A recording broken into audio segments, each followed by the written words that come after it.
you always need a lot of people to come together and help you out, whether you have the money to pay them or not. You need that goodwill. You need people to be excited and interested on set, because it is, for the most part, I think, a sort of labor of love, especially on the independent side of the spectrum, and especially on the experimental side of the spectrum, where no one's expecting this to make any type of profit necessarily.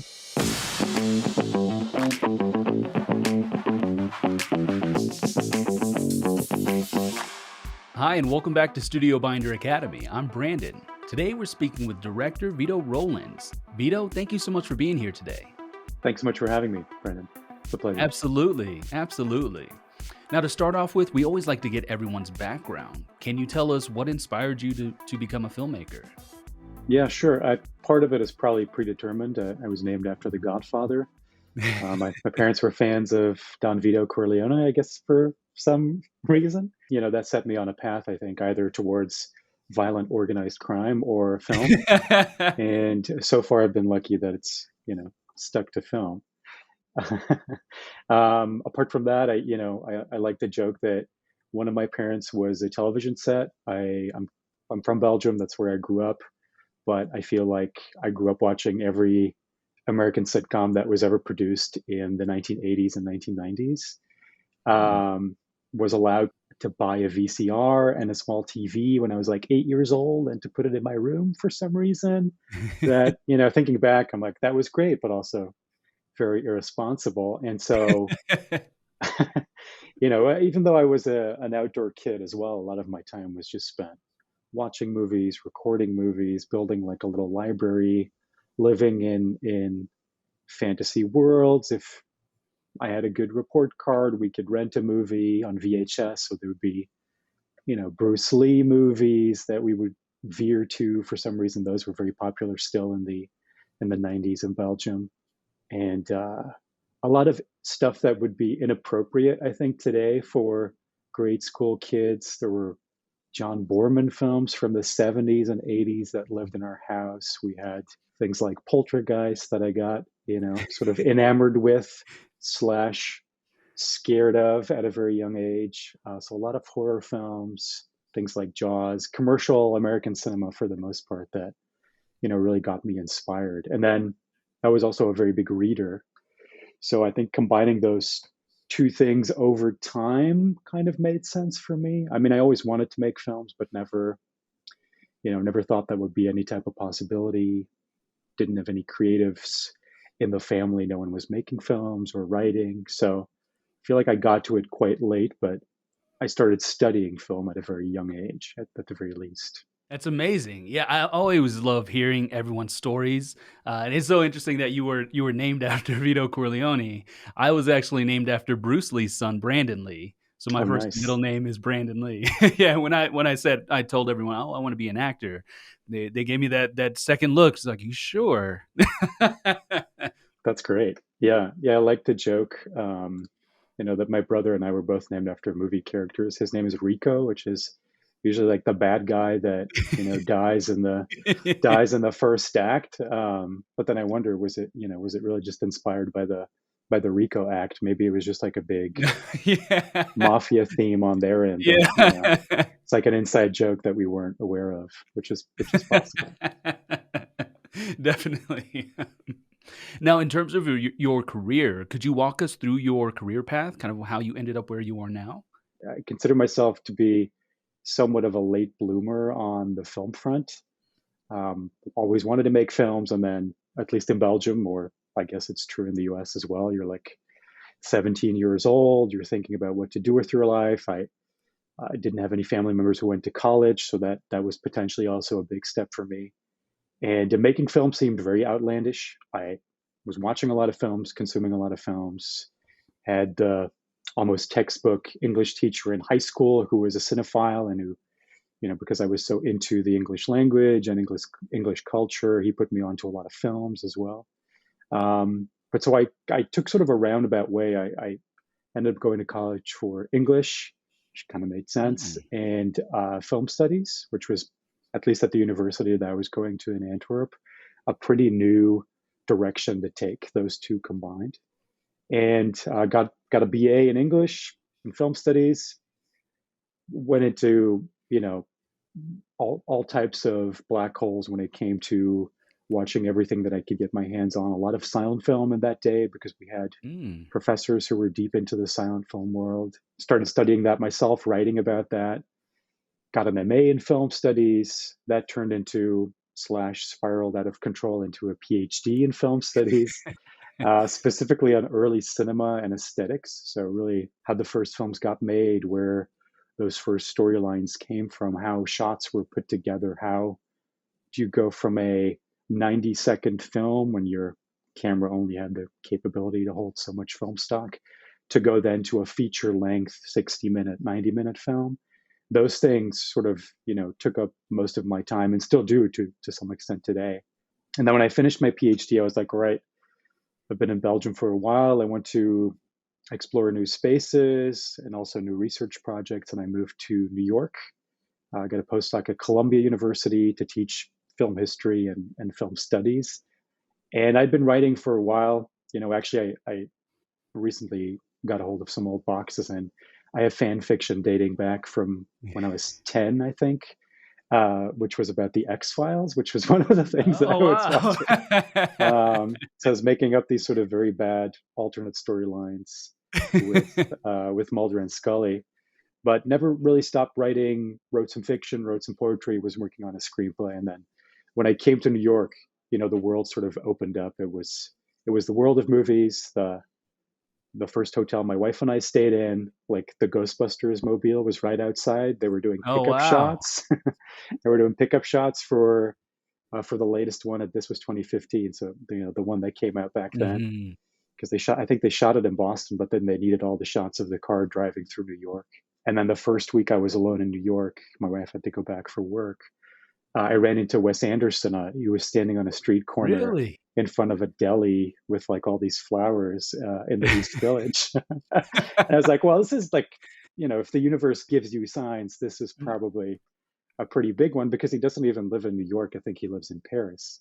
Mm. So ran up to him, talked to him for a little bit, and I was like, all right, I really need to, start pursuing this other end of the film spectrum that I always wanted to do when I was 17, 18 years old. So I started writing. I found a flyer for film workshops on film at Mana no Oware, which is this really cool community-based, community-driven film nonprofit in Brooklyn. Signed up for a workshop, made a 16 millimeter film, shot it myself, wrote it myself, directed it myself, hand developed it. This was just a 2-minute film, which ended up being my first short film. And did submitted it very carefully for a few tiny festivals. We got some traction. I connected with a composer who saw it and liked it, who wanted to make a score for it. Um, and then from there, I was like, well, let me pursue this in the right way and do it the only way I know how, which is to keep going back to school, which I never really left after spending so many years there through a PhD. And so I went back to get an MFA in directing at the Feirstein Graduate School of Cinema, which is part of Brooklyn College. Yeah, that's where I was given the tools, I was given the right environment, I met the right people that are still my key collaborators, and from there on started making more and more short films, and even towards my final year there, I started to work on a feature that we finished with a really small crew. So that's sort of where how I ended up where I am today, which is as an assistant professor of experimental film at NYU, teaching at Tisch in the undergraduate film and television program, where the filmmaking and the film history and theory kind of came together, gelled together in that way. Now, in terms of your projects, you wear a lot of hats. You write, you edit, you direct. Is there one thing that you kind of lean towards or that you prefer? Yeah, that's a great question. A part of it's out of necessity. I think if you're making short films, and especially if you're making experimental short films, you're kind of the artist making it all come together, and so you have to make it move forward. You have to produce. You have to write, conceptualize. You have to come up with the idea. You have to direct, and the editing part of it, I guess, is on my end at least more for fun. I think the old adage of you make a film 3 times is true, at least for me. First, you have the freedom of writing, where you can put everything on the page that you want to.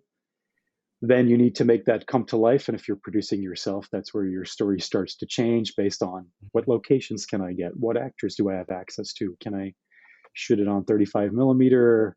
Where is this story taking me? Did I write a script that would take me $3 million to make? Stuff like that. I think in the directing it well, it changes so that when you're on set, I like this idea of it being live. You have to be open to certain changes, problem solving, things that might be better because one of your crew members had an idea or one of your actors had an inspiration that you could sort of run with that changes the idea. And then in the edit, the third time you're really making the film, it's like, well, what do I actually have?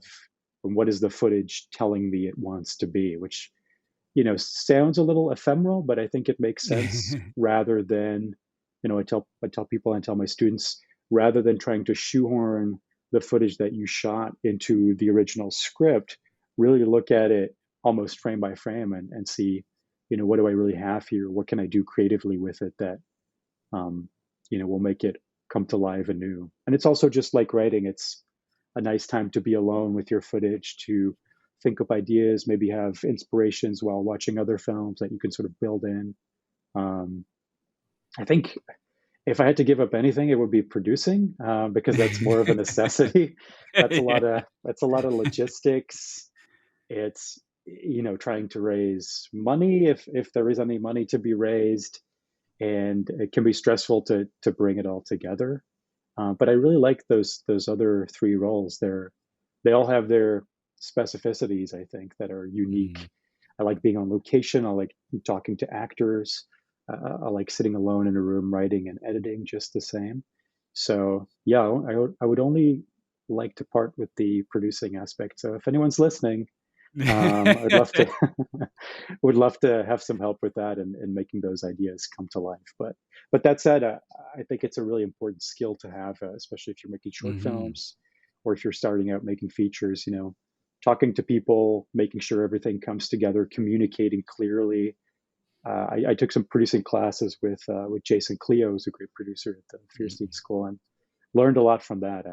I do think that it is a true skill set, which is also why I'd like to give it to someone else who has more of those skills than myself. But I like the rest too much, I think, to give up. Definitely. Yeah, I share that sentiment. I've worked on a number of short films myself. Wearing multiple hats, and the producing bit does get a little taxing when you really want to focus on those other aspects.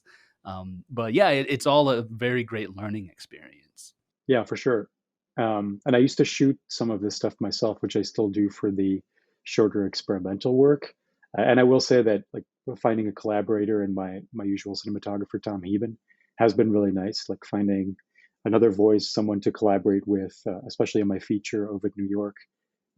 Being two people trying to get this vision to come to life, and especially having a cinematographer who's so skilled at what they do is really nice to have. Now, you've worked on a number of short films. What's your favorite thing about making short films? I think there's a couple things there, and I often get questions about like how to take that first step. I think the beauty of the short film is that it's feasible, right? The short film can be anywhere from 30 seconds to 20, I guess officially 45 minutes, but let's say like 20 minutes. And it's something that you could do. Like if you have a good idea and if you have the wherewithal, you can make a good short film. And I think history's proven that time and time again. Festivals that have programmed short films that don't necessarily have huge budgets, but just have a great idea of invention or creativity about them. And that's what I like. It can be really immediate. I like to shoot on film myself, but you could shoot a short film with an iPhone and be as successful if you're using the tools right, or on a Canon 100C, or whatever it is. It's something that's feasible in a short time. You can also finish it, which I think is an important component, like closure and trying to get one idea out there so you can move on to the next, which I think is something that can be tricky, having so many ideas. And instead of trying to put them all into one film, you can make a ton of short films that you can use for different ideas. Why not make a western for one short film and make a musical comedy in the other? So yeah, I think the feasibility is a big part of it. The trying out of ideas and building your skill set that way too. Hmm. Being on a set, getting used to the different roles playing out, whether it's a very small set or a somewhat larger set, seeing how these things work, and then also seeing like, okay, with the material that I've shot for what I think will be an 8-minute film, can I actually make an 8-minute film?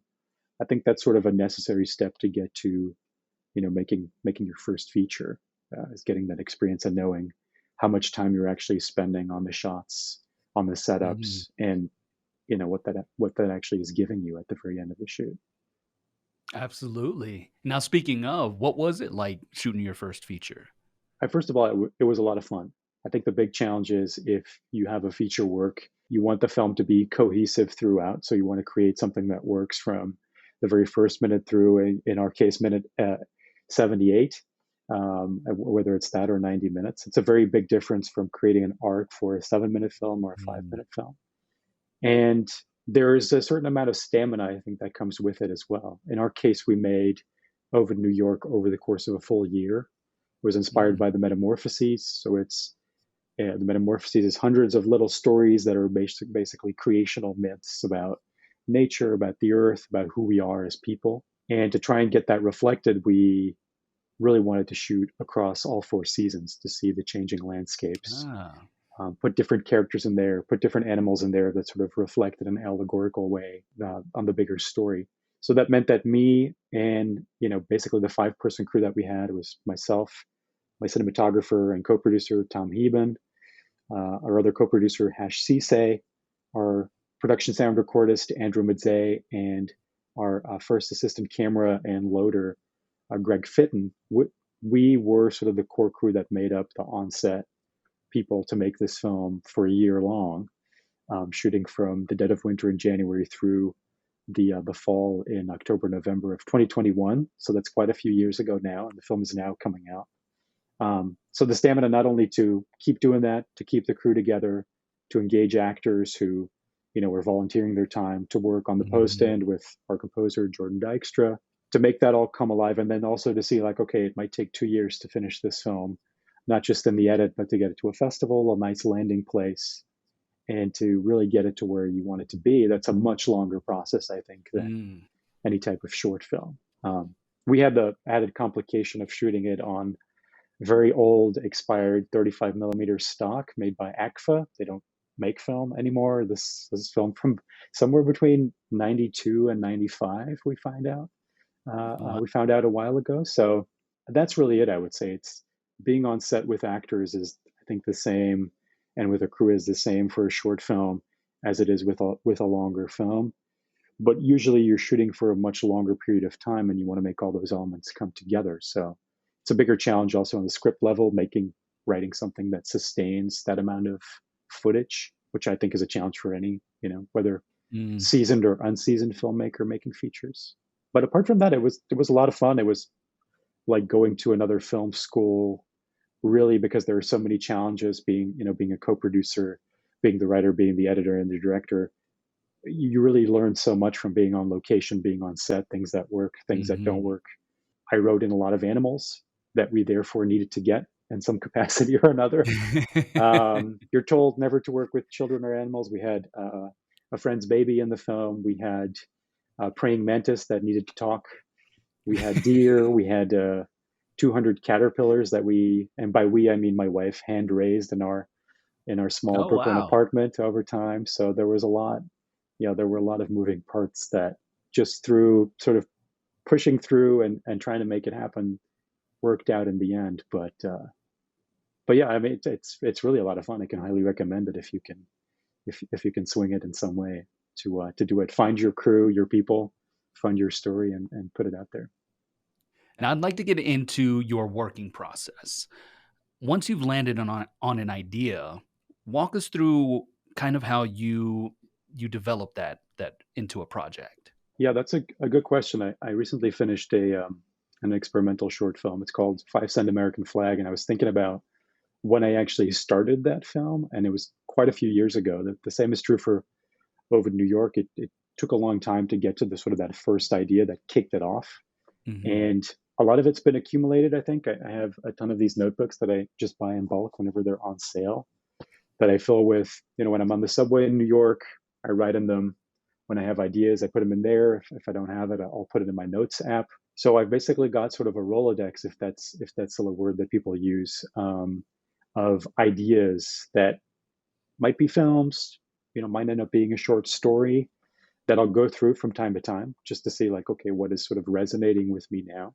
And then usually the next step in these things is you start seeing, little things connect. In the case of Ovid, I was watching a lot of Westerns, and I was specifically intrigued by snow Westerns. There's a great one by Sergio Corbucci called Il Grande Silenzio, The Great Silence, which is this sort of oddball, multi-European overdubbed in several different English actors doing basically the same voices, film that's in deep snow.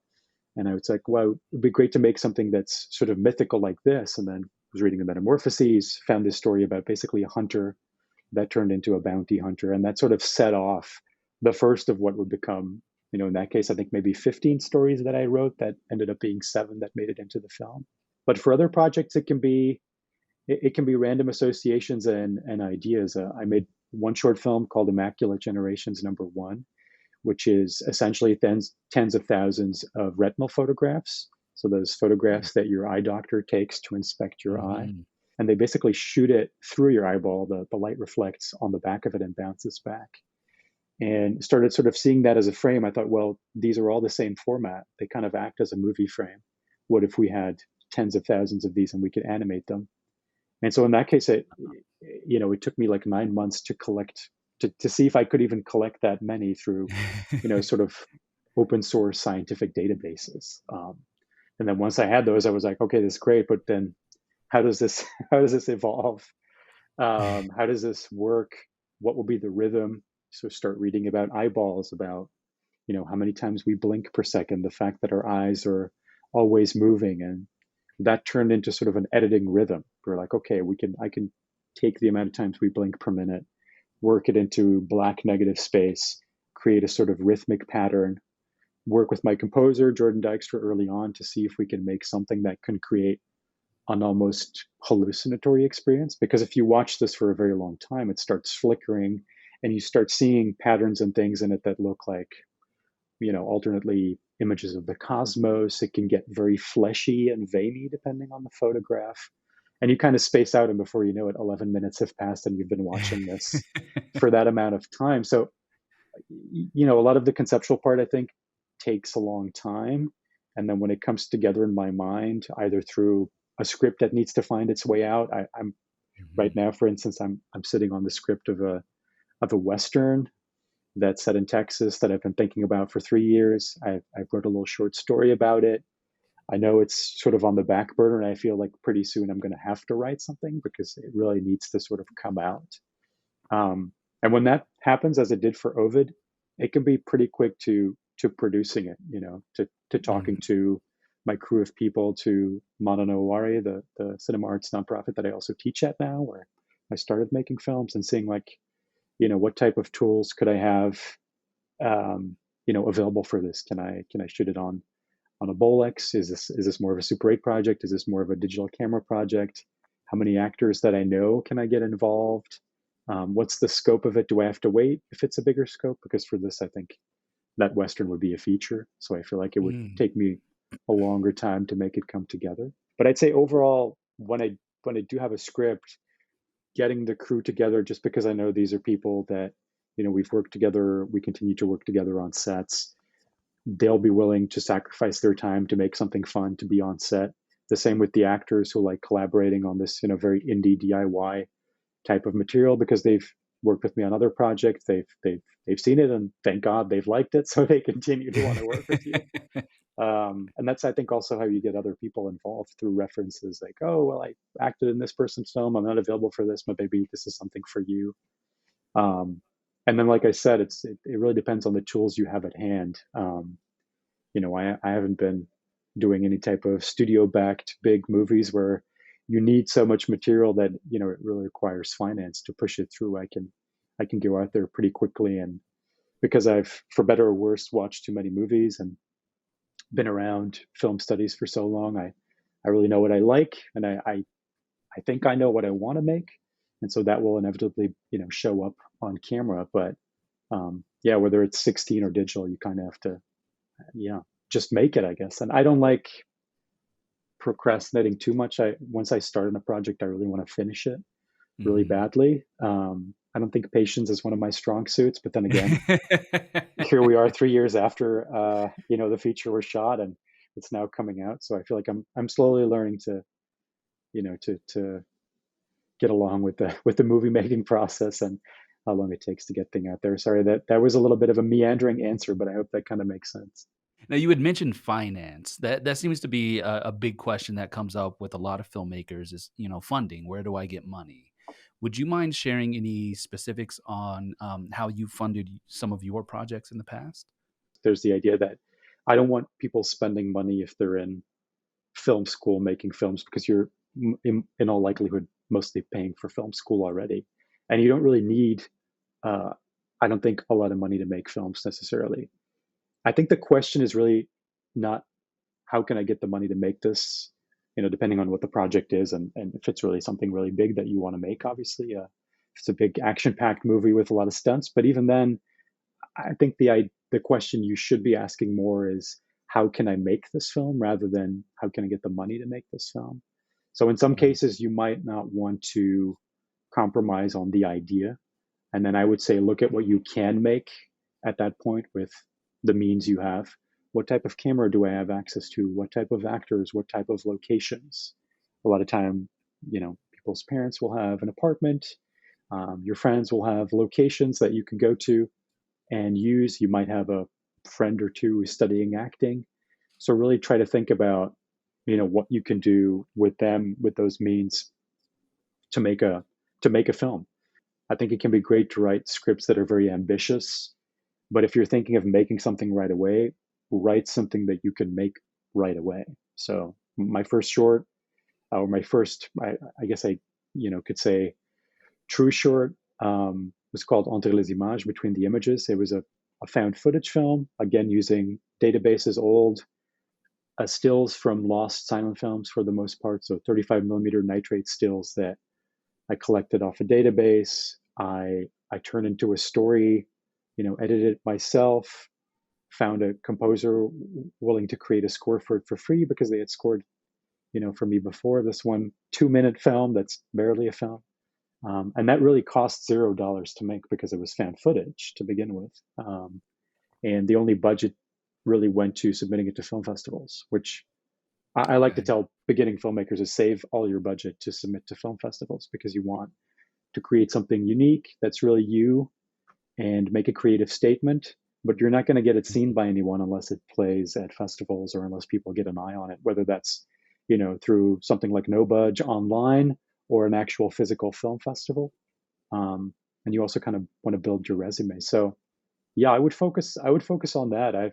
For the projects that have needed money, I've submitted for grants tons of times, whether it's through Gotham or through the Sundance development track, which I'm applying to now for my next feature because it's a Mm. little bit more ambitious in a certain way. I feel like I've cut my teeth making my first feature, very DIY, very indie, but was still able to make it. Hopefully, for those that get to see it in a unique way. And so I think those are outlets that are out there that you can apply to. We were very lucky with the feature that was really my first real grant to get the Panda Vision New Filmmaker Grant, which is Oh, supplied in wow. gear. So we did have an approach for this as well because we wanted to try and get funding for Ovid New York, and so we thought, well, we'll make what a lot of people do. We'll make a proof of concept, but in our case, the proof of concept will also be the first chapter of the film. So in the dead of Mhm. winter, we set out to upstate New York, close to Vermont, with a great actor, Emile Dauban, who's acted in short films of mine before. Our tiny crew, we found someone to put us up for free to work with us at a great deer farm, which is actually used for hunting most of the time, bat and kill farms, but it was off season. And they were like, yeah, we'll help you shoot a movie, no problem. um, Drove us around in ATVs in deep snow, and we had a huge zoom lens to try and capture, deer very far away. The camera was borrowed from a film lab that we knew the film stock was from Mono no Aware, which gave us this unique film stock basically at cost. And then when we made that, I very quickly edited it. We put sound and music on it in a very rudimentary way, sent it to Panda Vision, said, hey, I'm working on this feature.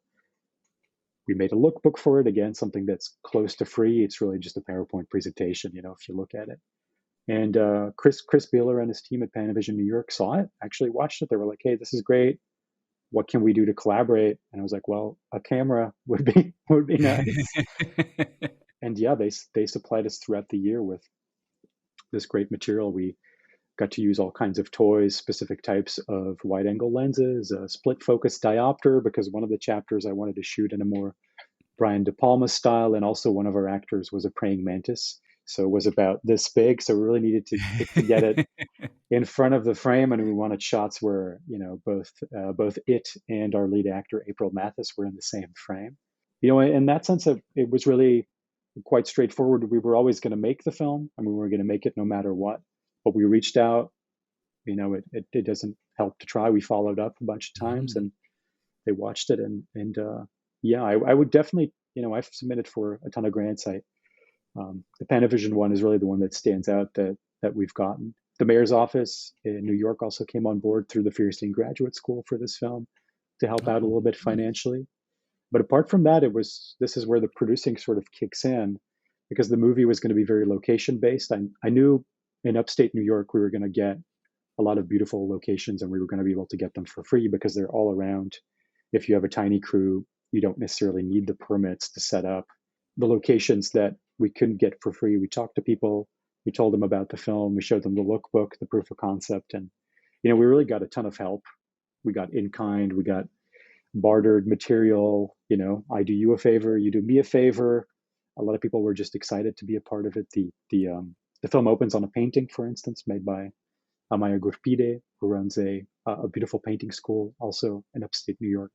But she came on board because she very much liked the project and this idea of painting our sort of opening frame and getting that dissolve going, which is something I really wanted the film to open with, and actually also want the next film to open with. But yeah, these are sort of artists that lent their time and their patience. The same with most of the locations. People were just excited. They noticed our excitement. We went up in person. We talked to them. Me, my cinematographer, for the most part, and yeah, it was just really trying to make it happen that way. That didn't always work. I should stress. We, for every location I think that I had in mind, we probably visited like 9 or 10, and it was almost never the first one that we visited that we ended up getting. So you really have to kind of pivot, keep going, change it up. There was one chapter for the feature, for instance, that we shot. There's a middle part that you'll see, which is in black and white and color, which is shot on 16 millimeter and Super 8, which is a chapter that I shot. Initially, we shot that at a location that I thought was going to be great. It was the site of an old Thomas Cole painting, a Hudson Valley painter. And I thought, we'll recreate the shot. We'll go there at 5 a.m. We'll set up as the sun comes up, and we'll just let it play for about 10 minutes. We're shooting 2perf on a 35 millimeter camera, so it's going to be beautiful. So we get there, we shoot it, and then you watch it, and it didn't really work. So we're like, okay, it's in line with what we're doing, but it doesn't necessarily work. Tried writing a voiceover, tried intercutting it with different things, and ended up going back to the drawing board for that one and just creating something entirely different that was, again, sort of the product of thinking, trying again, and then it all sort of clicking at a certain point in a certain location. So yeah, again, that's, I guess, where I would say it's a lot of producing, trying to come up with alternatives, and having the stamina to be, well, this is going to be something. A lot of people are willing to help. You just have to go out there and ask. So that's really amazing that you had that much help from Panda Vision with the grant and everything. That's just so amazing. I mean, a lot of people just came on board early on. It was Mana Nowari who was like, hey, we have these 15 cans of expired film stock from the 90s, which is enough to get me, sort of excited, be like, okay, when was it made? What does it look like? In this case, it's skewed sort of weirdly towards purples and blues and reds. So we did some tests on that, knowing that we could use that moving forward. But yeah, really along the way, a lot of people came together for this project. And I mean, I found for my own short films, regardless of how big they are in scope, and working on other people's sets that were maybe a little bit bigger, you always need a lot of people to come together and help you out, whether you have the money to pay them or not. You need that goodwill. You need people to be excited and interested on set, because it is, for the most part, I think, a sort of labor of love, especially on the independent side Mm. of the spectrum, and especially on the experimental side of the spectrum, where no one's expecting, this to make any type of profit necessarily. You know, You do a lot of your projects on film, which is more and more rare these days. Why do you prefer shooting on film rather than digital? I mean, there's two answers to that, really. I think one, it's how I started out, not just in film studies, studying early cinema. So you get in contact with the materiality of the film stock a lot. You're Mm. talking about nitrate film. You're seeing these things projected. You go to archives to look at dusty documents, and a lot of times you're on a Steenbeck editing machine looking at this film as it's being played because it hasn't been digitized. So it's something that I was accustomed to. It was how I started making films with Mono Noir as well. This idea that for a very small amount of money, you could go out, shoot one reel of 60 millimeter film, hand process it yourself, and have sort of a direct response to what you were making, especially if you're making it on reversal film. So in some way, it seemed very direct and very easy that way. I know that's not Mm. usually how it's seen. It's seen as something that's very technical, very labored, something that's very expensive. Then making film digitally myself, and I really just see it as a tool. I'm not shy about, being a fan of the romantic component of it. I like the way it looks. I like the fact that it has a built-in look. Obviously, you still need to do a color grade, but a lot of times you will have something that's really specific, especially with older expired film stock, but also with, whether it's Kodak or Orwo, or, in the case of the film stock that we shot on ACFA, you get something unique that is very hard to replicate. And like you said, it's at the same time, it's increasingly rare, but more and more people are trying to sort of emulate this idea of film grain. There's all kinds of plugins that you can use. There's a lot of colorists creating these templates for it because they are in some way trying to sort of combat the clean image that you get shooting on digital. Now, again, I don't have anything against that, but when I went to film school and being on other sets, I kind of noticed that there's a less, for some reason, it feels less direct. Mm. This is, again, just my experience. There were always a ton of monitors. There were always a ton of cables. Batteries needed to be swapped out every 30 minutes. The hard drives for the camera were often proprietary, so they were hard to get. I've seen a Mm. couple of them malfunction on set or afterwards where you have to go transcode image that's 6K, 8K, which takes forever, and it's not working, so you lose it. And I've never had that happen on a film set where it's me, it's my cinematographer, it's the actor, and whatever other crew is out there as well, of course. But there's no monitors. It's just the viewfinder. I sit and watch the performance. We set up the frame beforehand. It's very simple, very direct. You have one battery that you charge overnight that you can actually really shoot with for 2 days. Like the Oh charge wow. that it holds is it doesn't take up a lot of space if there's not a lot plugged in, so it doesn't need a lot of Mm. juice. Our 35 millimeter camera was powered with a 16 millimeter Aton battery that, in the winter we had to keep it warm. So it was often like on my person.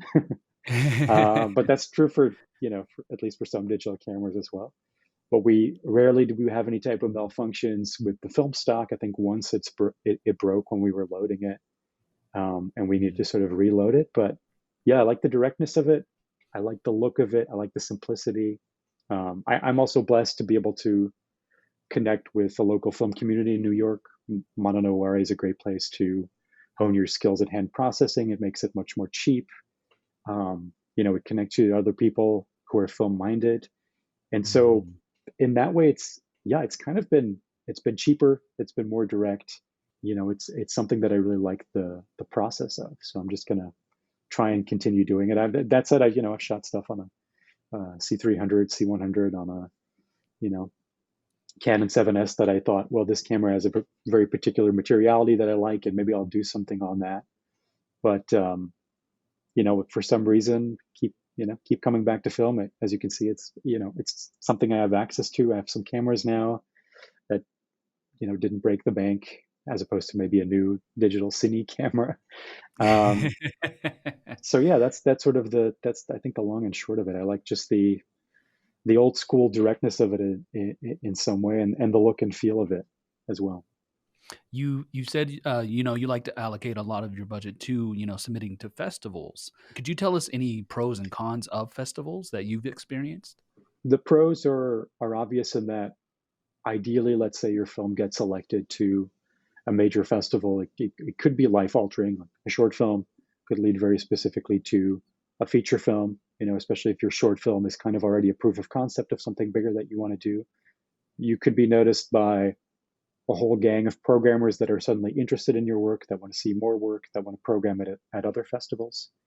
And you could also be linked to distribution channels in that way. Distributors could be in the audience seeing it if you get that type of visibility. Then there's the added pro, I would say, of actually going to a festival, meeting these people, meeting like-minded filmmakers, getting the opportunity to talk about your work in front of other people. I think is Mm-hmm. also very valuable, to learn how to talk about your process, about your inspirations, about sort of analyzing your own films, which is an important part of it. Um, and the good ones really do help create that community for filmmakers. I recently took a film to the Ann Arbor Film Festival, and that was sort of a great week filled of filmmakers from at least 10 different countries coming together, celebrating each other's films, big audiences that were there to see experimental film, which is very rare in those numbers, at least at the oldest experimental film festival in the United States. So that was kind of a magical experience. I think the cons are, I mean, on the one hand, the cost, which I think Mm-hmm. most people don't budget if they're making a short film. A lot of film schools won't tell you to budget for the festival side of things. They'll be like, okay, we have, let's say you have $800 to make this film. You're going to really put that $800 to work making this film. But then it might cost you easily $800 to submit to a number Mm-hmm. of high profile festivals. Let's say the bigger ones can be $70, $80 per pop. So you can only submit to 10 if you're doing that. And I like to Mm-hmm. submit far and wide, especially early on. I mean, I very much still have the feeling that I'm just starting out, which is I think rightfully so. But you want to submit far and wide, especially early on, so that people get a chance to see your work, whether it's at a very small festival or at a very big festival, which is more unlikely if you're starting out. And one of the cons is I think that it can be very hard to find your way in that world. You have lists, I think, out there that are very clear about sort of the best top tier festivals to submit to. There's no doubt about those. But what about all those other, thousands of festivals that you find on Film Freeway? What's the Mm-hmm. quality of those festivals? How do they program? Who are their programmers? Can you go there in person? Those are all sort of things to consider. And I think dealing with the rejection is a big part of it as well.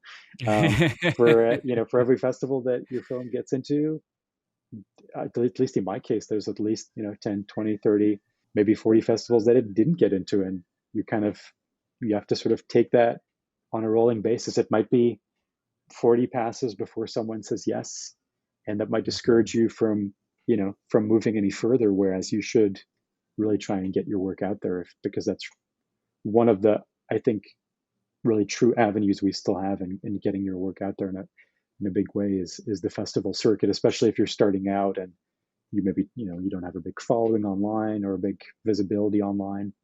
Then and you want to build your career in a sort of old school way, that's the way to go. But yeah, finding your way, I found it to be quite hard as well in the beginning. I wanted to submit to smaller festivals, but I didn't know which ones would be interested. And at the same time, I was like, well, maybe I should be more ambitious with my submissions and see what sticks. And that's still sort of my strategy. Being aware that over time, and this is for me at least, it's really I want to make movies until I can't make movies anymore. So the goal is just to be doing that consistently, and hopefully people will appreciate the films, and programmers will get to know my name, and maybe over time distributors as well. And I think that's a healthy way of approaching it, rather than being everything is riding on this one short film. If this one doesn't Mm-hmm. make it, what am I going to do?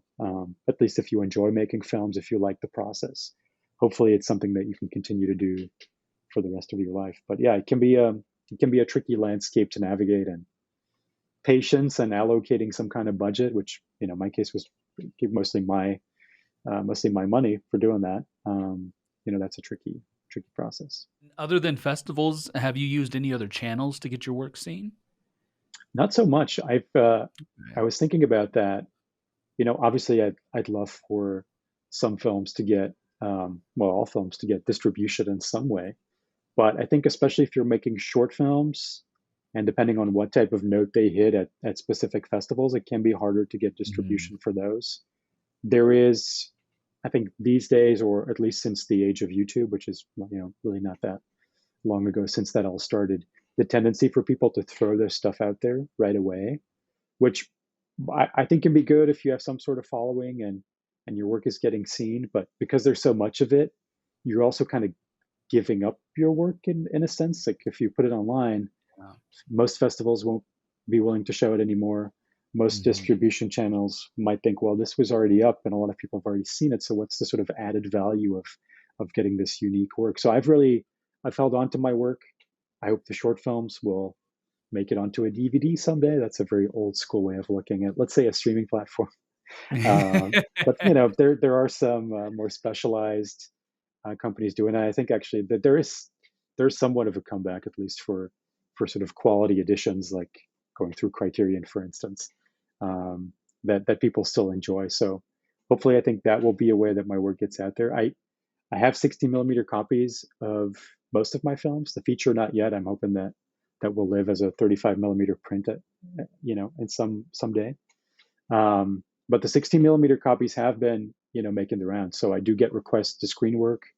I'll send them a copy on 60 millimeter. This is through references. Festivals that I have shown at will do other things. There was a great festival in Belgium that I was a part of, the Breedbeeld Festival, and they were connected to a summer film screening program, and they selected a bunch of shorts to play in front of features. So we got like an opening short and then a feature. And so that way I was able to show my work again. So there are sort of those opportunities along the way, I think, to show your work. Last year, I had the opportunity to do a retrospective of my work, which again is very very soon, but given the sort of start of my career at this point. But it does go back a few years, and there were, at this point there were 9 films to show, and so it does take up a chunk of time so that you can create your own program. And that's a way that those films have sort of been out there. Obviously, I'm happy to supply links to people who are really interested, and I'll do that on a very sort of need to know basis. But Mhm. yeah, apart from that, for the feature, obviously, we're hoping to get it out there in a meaningful way. It'll play at the Nighthawk Cinema in Brooklyn, in New York, in December, so it'll be shown on the big screen again.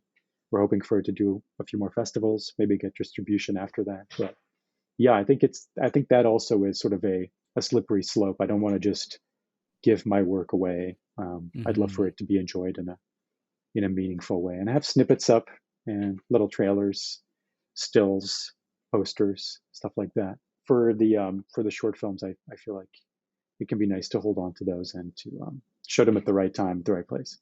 Yeah, I've gone through that whole process as well, and it's you want your work as soon as you finish it. People need to see this, but like you said, just putting it online is just literally giving your work away, something you work so hard at.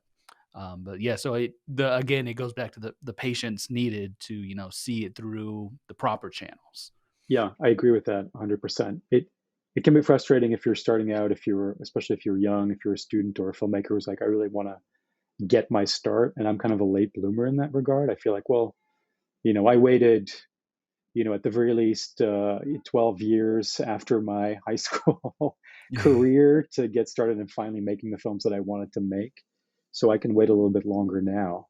It also depends on what you want to do. I think if you want to make a living as a filmmaker or in the film business, then in that case, your work is even more valuable. I'm lucky to have a day job that also involves film, teaching film production, teaching film studies. And so I keep connected to it that way. It's sort of part of what I've been doing. And obviously I've worked hard to get to where I am in that way.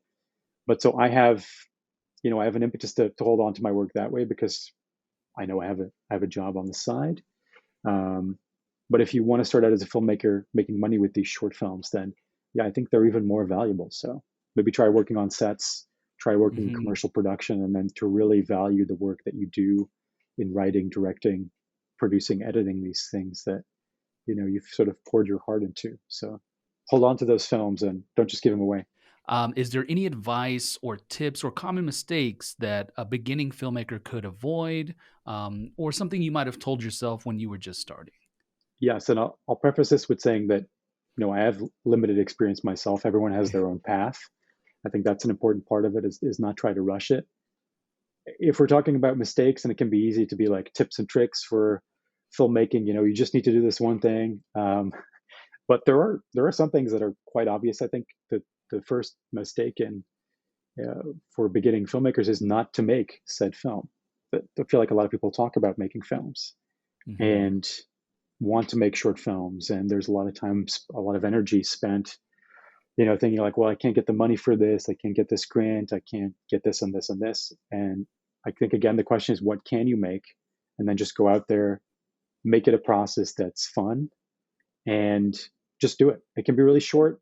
I like to show the Duplass brothers films as examples of like how to make stuff that you think is very interesting, both Hmm. both in terms of content, plot, emotional characters, but also in terms of the aesthetic, and how to make that for a budget that's limited, but that works with what you have. In their case, great actors, both Jay and Mark, and then maybe it's a video camera. They're short. This is John got into the Sundance Film Festival. It was made for the cost of the $3 videotape that they bought to make it. It's an ingenious little idea. So I like to tell people, necessity is the mother of invention. Hmm. Prioritize good ideas and what you can do with the means that you have over budgets, restraints. Even build in those restraints if you have to make some kind of dogma-esque manifesto if you need to, if that makes you feel better about yourself. But just make the film and put it out there. And then sort of connected to that is the scope. Think about the scope for your short films. And this is maybe a big one that shows a difference between student or beginning work and more professional short films. If you don't have access to good actors, maybe don't make something that very heavily leans on performance, right? If you don't have access to good actors, maybe make something that works with other elements in the frame. I feel like Hmm. that's one of those things. If you're not very good at sound production and recording, which I think is a tricky part of post-production, getting the sound right, it's often Hmm. one of the things that distances a student production or an amateur production from a quote unquote professional production, then maybe make something that's silent. There are a lot of great silent films out there that work really well. So it's working with those limitations, and I think put in the work, push forward, and continue to make things. See it as a more long-term plan. And again, if I had only had an iPhone to work on, I would have made films that way. And the iPhones are higher resolutions than the film Yeah. I'm working with. So if it's about the quality and working with certain things, yes, it can be nice to shoot on film if you have access to it in some way, or on a Blackmagic camera, or an Arri, or a Red, things like that. But it's really, I think, about the ideas and the execution, and you don't really need a Mhm. lot to do that successfully. Excellent. Well, Vito, thank you so much for your time. It's been such a pleasure speaking with you today. Thank you. Likewise. This was a pleasure. Thanks so much for having me. Absolutely. For more interviews or deep dives into the StudioBinder software, like and subscribe to be notified when new videos are added. I'm Brandon with StudioBinder Academy. Thank you for watching, and we'll see you in the next one.